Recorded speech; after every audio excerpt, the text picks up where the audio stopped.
It's the most wonderful time of the year. I didn't expect that at all out of you. I can't sing a lick, but what I do know is there's nothing better than quarterback controversies, teams that aren't going to make the playoffs, and what's next. It's so much better than when the team's 13-3 entering the playoffs, and people kind of check out those last 2 weeks. I love when the last 2 weeks have meaningful football and the Eagles have games that might mean something. Rob Maaddi's in for today's Football at 4, powered by the Inside the Birds podcast and brought to you by our friends at PlaySugarHouse.com. Sign up now. They'll match your first deposit up to $250. Rob Maaddi covers the Eagles for the AP, the Associated Press, and he joins us now on the Boardwalk Honda Hotline as the Eagles, still 2 weeks left to go, still meaningful football. Rob, how are you, my friend? Hey, man, I'm doing great, Mike. Before we get started, was that you? Was that your voice at the beginning? That was me, man. You got a record label for me? You know what? I might have to work on being your agent. I think you got a future in that, man. That's pretty good. I'm a little stage fright, to be honest with you. So. We can work on that. Come on, you host a radio show. Everybody says that. Oh, you talk every day. I said, yeah, nobody sees me. If I'm up on the stage, I don't like getting up on the mic out there. So we got so much to get into, including some news that looks like it's coming down right now that Desean Jackson's 21-day window might open. Any anticipation that Jackson plays in these last two games?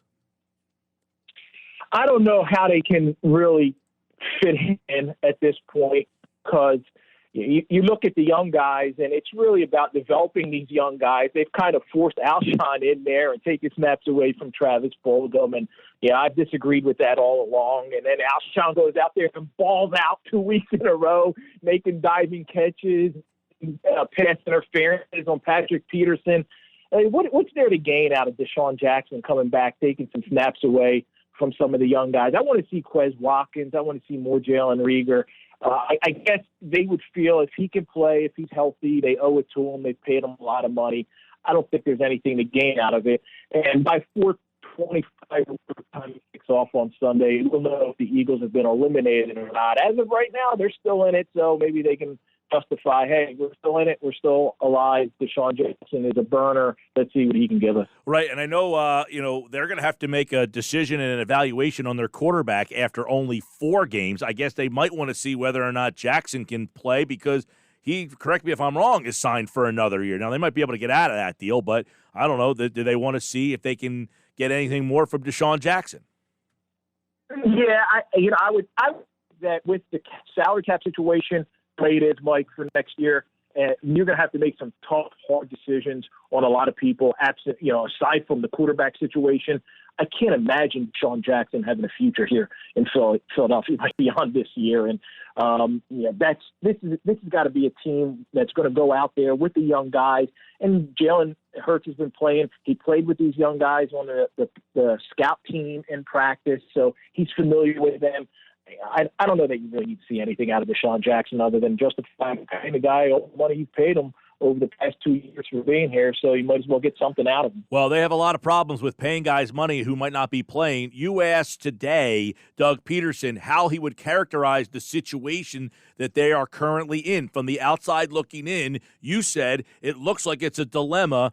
Doug said, well, it's not a situation of Carson versus Jalen, but in reality, that might be what it comes down to.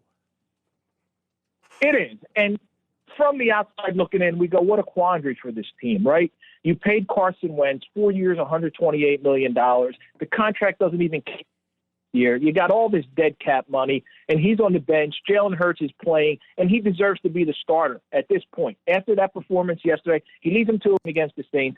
He plays well in a loss to Arizona, and he deserves to be the starter next week. And you can't argue that. No one can argue that fact. So it appears to me you have quite a dilemma on your hands. But, that Howie Roseman would answer that question maybe a little bit differently. Doug Pederson's very cognizant of what everyone out there is making it out to be, a Jalen Hurts versus Carson Wentz thing, just like we made it out to be a Carson Wentz versus Nick Foles thing, when in actuality, that's not what it should be about. Jalen Hurts has stepped in. He's done well. Maybe this gives the Eagles, if they wanted to go down that road, a little bit of Jalen Hurts has now increased his trade value, Mike. And you may have said this to me the last time we spoke. I know someone said it to me before. Could they be auditioning him for trading in the offseason and keeping Carson and rolling with him? Maybe, potentially. But I think it's reached a point with Carson where I did say this to you maybe 2 weeks ago, where I personally feel he needs a fresh start. And each day I feel that even stronger and stronger. Do you think that this organization can move forward with both of them on the roster? You mentioned maybe trading Jalen Hurts. Well, I know the money and the dead cap hit and all this is in play when it comes to Carson. Is it possible they maybe try and move Carson? I just look at this scenario, and I don't know how they bring both back. Oh, you can't. No scenario. You cannot have Carson Wentz on the bench as a backup making that kind of money. So if you're going to make the determination after 4 games, and it's entirely possible, and it's up to them if they want to do this, that Jalen Hurts is the future at the quarterback position, then you're going to have to eat that 1 year dead cap money, trade Carson. I think for another team bringing him in, it's not that bad. Another team that brings Carson in, they're looking at a 2-year obligation in the mid-40s. $40 million, which is a pretty good number to pay for a starting quarterback in the NFL. It's going to hurt Eagles on the cap next year, and they're going to have to just suck that up. But I can't see any scenario where they could go into 2021 with both of these guys on the roster. If they do both end up on the roster, is it fair to say, like most times, Rob, you know this, the teams, all organizations will acquiesce to draft position, number 1, and number 2, monetary investment. The monetary investment almost bigger than the draft position at this point. Most teams just acquiesce and say, we're paying this guy the money, he's got to play. So how much does that come into play if they cannot move him? If they can't move him, they're going to have to give him every opportunity to be the starter. They have to, because you got a guy making that much money to stand on the sideline as an insurance policy. No, you're going to have to go in there and allow it to be a quarterback competition in training camp and in preseason. And that would be understandable, because you really can't evaluate. I don't think you can evaluate a quarterback off 4 games. So whatever Jalen Hurts does the next weeks, and I don't know if he's going to have success. I don't know if he's going to be mediocre. He looked really good against Arizona. He's still got a long ways to go. He completed under 60% of his passes. He took 6 sacks. He put the ball on the ground a couple times. He had a pick 6 drop, but he also was terrific at the same time. So he's got a lot to learn. And could he learn that over the course of the next 2 games? No, it's going to be a learning process for him. So they could say, all right, we have to go into training camp with a quarterback competition. But it just, that sets up for the potential for a division in the locker room. It's going to set up for all kinds of nightmare scenarios for this team and this organization that I just can't see where they go down that road. They're going to have to make a decision and move forward with it. And that's going to be a tough one with Carson and the cap and the money, and with Jalen Hurts. And maybe you can get something. I don't really know that you can trade Jalen Hurts after 4 games for how much better than the 53rd pick in the draft could you go? You know what I'm saying? I don't know how much better you could. Like, if you're a team, are you going to trade a late first round or early second for Jalen Hurts based on 4 games? You would have made that evaluation last year. So I think it's going to have to come down to trading Carson Wentz.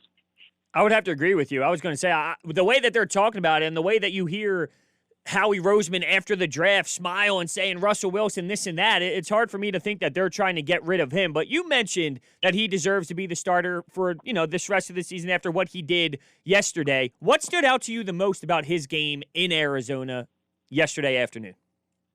He's a baller. He's a playmaker. He's got poise. He doesn't get flustered. He doesn't get frustrated. And he's a guy who, I always loved the dual threat running quarterback. I grew up in the Randall Cunningham era, and that was my guy growing up as a kid in Philly. And I've always like guys who can make plays. Like when you see Jalen Hurts on, I think it was a 3rd and 6 or 4th and 6, whatever, it was a tough spot yesterday, and he had a run for the first down. Now, Carson's done that, but Jalen Hurts is obviously quicker, faster, more elusive than Carson Wentz. So I've certainly impressed with his playmaking ability on the ground, but I didn't expect him this quickly to be able to have success throwing the ball by the second game as a starter. And he struggled a little bit doing that against the Saints, but yesterday against Arizona, he had a lot of success throwing the ball. And the same issues that plagued Carson Wentz are still there for Jalen Hurts. It's still the same offensive line. They gave up 6 sacks, and some of those are on them. And it's still an inexperienced wide receiver core and some aging veterans at the wide receiver spot. So if he had better talent around him and if he had more experience,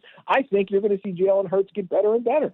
Rob Maaddi covers the Philadelphia Eagles for the Associated Press. Now, Rob, we talk about all these things. Do they keep them after 4 games? Do they make a decision? Do they have a battle? Do they have a trade? I mean, these are all possibilities that they have to run through. Now, there was a report yesterday that says Wentz is not interested in being a backup quarterback and would want to move on from the Eagles if the current situation stays the same in Philly. In other words, if Hurts is going to start, Wentz doesn't want to be here.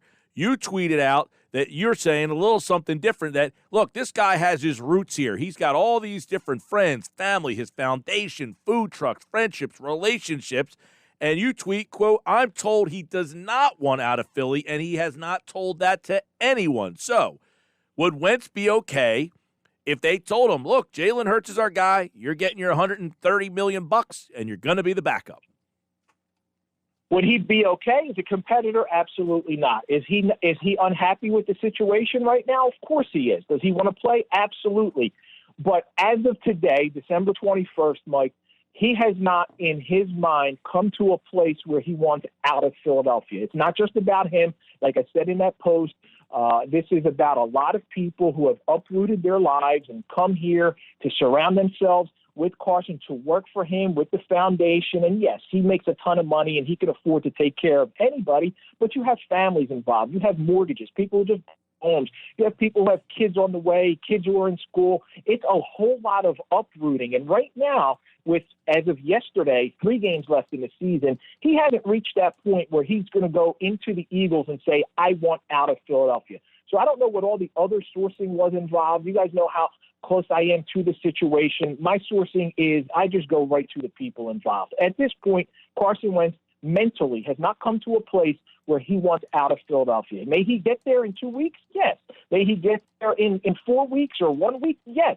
I'm sure he, at some point, may get to that point. But right now, as of December 21st, he hasn't come to that point. Right now, he's focused on being the best person he can be, best teammate he can be, and he could be in a situation on Sunday where if things fall the way they want them to fall, and Washington loses at 1, and the Giants lose at 1, and the Eagles are playing at 4 o'clock against Dallas, now in control of their own destiny. And if something unforeseen happens to Jalen Hurts, a concussion, a sprained ankle, whatever it may be, Carr's got to be ready to go in there and get the team into the playoffs. And that's all he's focused on right now. And he's not thinking about demanding out of Philadelphia. So, I mean, it's hard to see a situation, as we all kind of have agreed upon, that he is just here and not playing next year. So you're saying he essentially hasn't said, hey, I want to be traded if I'm going to be the backup here. But we all can understand he's not happy with the situation. But how do you think the organization is viewing this now in terms of, do they now view Hurts as their guy? Do they view a quarterback competition? Have they not got that far yet? Where does the organization stand with all this? Because obviously you get a message like that out on the national level, it makes it look like, oh, all right, somebody puts this out there that he doesn't want to be here. Yeah, I don't think the organization right now has come to a final evaluation. I really don't. They're taking it week to week. Let's see what Jalen Hurts can do. Let's see what Jalen Hurts can show us over the course of these final 4 games. And before we come to any conclusion, let's just do our homework. Let's do our due diligence. Let's make sure we know, because this is going to be a franchise-altering decision.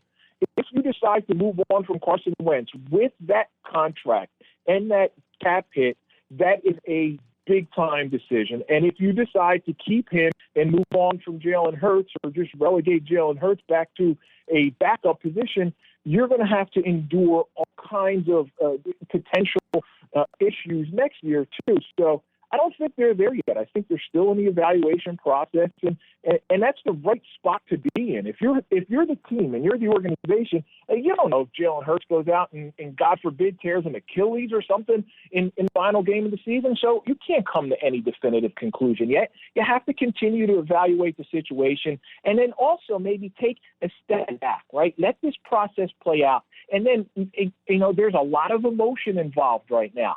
But 2 weeks after the season, 10 days after the season, 5 days after the season, talk to all the parties, and you see where they are at mentally. Like I said with Carson, he's got a long way to go to make a final determination, and I think so does the organization. Yeah, one thing I keep thinking about is Travis Fulgham for 4 games was one of the best receivers in all of football, and he died out a little bit. Now, I'm not saying that he's some bum, but, in 4 games, he was legit, and the same thing can happen with Jalen Hurts. But I want to bring this up. In December, we all know about December Doug. In 2018, the team played its best football with Nick Foles. In 2019, the team played its best football with Carson Wentz. In 2020 now, the last 4 games, Jalen Hurts is playing great football. Is this a product of what Doug Pederson does from a culture standpoint in December? It is baffling, right? It is baffling. Now, the difference is in 18 with Nick Foles, they won the last 3 games. In 19 with Carson, they won the last 4 games. Jalen Hurts, for as terrific as he played yesterday, they ultimately lost the game, and that cost them control of their own destiny. So, yeah, he played very well, but they lost the football game, and they needed to win that game. So that's the little bit different aspect of it. And, yeah, I don't know why this team peaks at the end of the season. You want your team to peak going into the playoffs, but they needed to win every game down the stretch the last 2 years to get in, and you don't want to find yourself in this situation every year where you have to play your best football in December. You want to play your best football, but you also want to be getting ready for January, not fighting and clawing and scraping and hoping somebody upsets somebody along the way so that you can get in. This is where Doug Peterson's got to evaluate, what am I doing from September through November that's not getting through to these guys that it is in December. And part of that, he tried to answer that question today. I think part of that is you got younger guys gaining more experience, and they're better at the end of the season. That makes sense. But when it comes to veteran players, the veteran players should be ready to go in October, September, November, or December. Rob Maaddi from the Associated Press covers the Eagles. Obviously, the last 2 weeks, Hurts has put points on the board. They've been able to move the ball. Is this a bad look for Carson, a good look for Pederson? Was Pederson on the hot seat, and this has helped him out? I mean, how do you read into the, on top of what Hunter just asked you, like this December Doug thing, how do you read into the offense being functional all of a sudden the last 2 weeks and how that looks for both Carson and Doug? I thought going into Jalen Hurts' first start that if he had success, it wasn't an indictment of Carson Wentz, and if he failed, it wasn't validation for Carson Wentz. And I still feel that way because I look at this offense and I go, well, Doug's done different things. He's running an offense that fits and is catered to Jalen Hurts' strengths. He's doing things with Jalen Hurts that we thought he should have done with Carson that he didn't do with Carson, and that's going to be a question that we continue to have. Well, why didn't you roll him out? Why don't you do this? Why are you doing that with Jalen Hurts? Also, I think guys are elevating their play. They're rallying around the backup quarterback. So part of that also is that you do have this infusion. I think you get a spark out of a young guy who can run around and do things with his legs. It's dynamic. When you're faced with a 3rd and long or a 4th and crucial situation and your quarterback's able to run for a first down or run for a touchdown, that just gives the team an injection of life. So that's on Jalen Hurts, and that's what he brings to the table. So I got to give him a ton of credit for that. And then there's also the aspect of who does this look best for?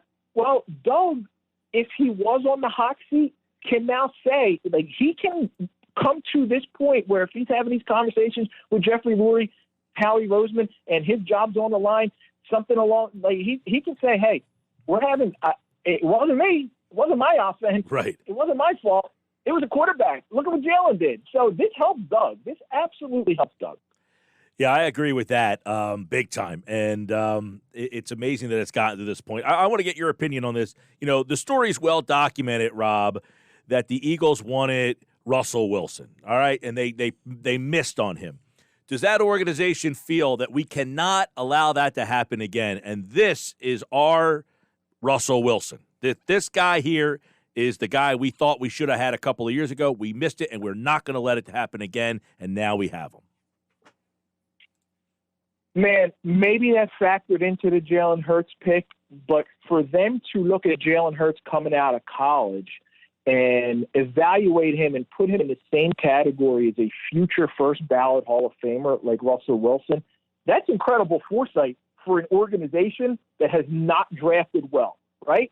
This is an organization that was not able to decipher between J.J. Arcega-Whiteside and D.K. Metcalf or Jalen Reagor and Justin Jefferson.